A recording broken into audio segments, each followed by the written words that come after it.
అందరికీ నమస్కారం. మనం ఇప్పుడు చాలా విషమ పరిస్థితుల్లో ఉన్నాం. ఒక సర్వే ప్రకారం మనం టీవీలో టెస్టులు చేసుకున్న వారి సంఖ్య మాత్రమే వింటున్నాం.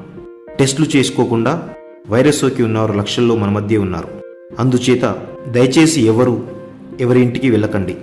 తెలిసిన వారే కదా అని వెళ్ళి వారిని ఇబ్బంది పెట్టకండి. చెప్పకుండా చొరవగా వెళ్ళి వాళ్ళ ఇంట్లో ఎక్కడ పడితే అక్కడ కూర్చోకండి. ఏ వస్తువులు పడితే వాటిని ముట్టుకోకండి. ఒకవేళ బంధుమిత్రులతో మాట్లాడాలనుకుంటే ఫోన్ కాల్ చేసి మాట్లాడండి. చూడాలనిపిస్తే వీడియో కాల్ చేసి మాట్లాడండి. ప్రత్యక్షంగా కలవాలి అనుకుంటే ముందే ఫోన్ చేసి ఇంటి ముందుకు వెళ్ళి బయటికి పిలిచి మాస్క్ ధరించి భౌతిక దూరం పాటిస్తూ తగిన జాగ్రత్తలు తీసుకొని కాసేపు మాట్లాడిరండి. అంతేకాని చెరువుతో తగుదునమ్మా అంటూ నేరుగా కిచెన్లోకి బెడ్రూమ్లోకి వెళ్ళి ఏమిటి కబుర్లు అంటూ అనవసర విషయాలు మాట్లాడకండి.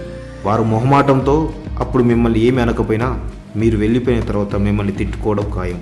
వారు మిమ్మల్ని ఇంట్లోకి రమ్మని పిలిచినా మీరు గౌరవంగా పర్వాలేదు మరోసారి వస్తానని చెప్పి వెళ్ళండి.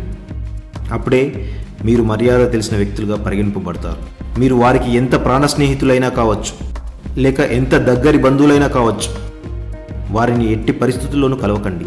ఇక ఇరుగు పొరుగు వారు ఇచ్చే వంటకాలను ససేమిరా తీసుకోకండి.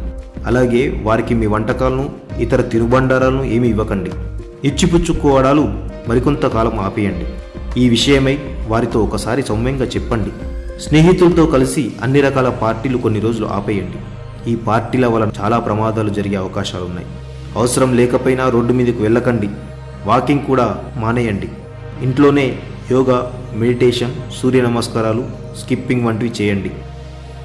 నువ్వు నీ శ్రేయోభిలాషులకు ఇచ్చే గౌరవం వారిని కలవకపోవడమే.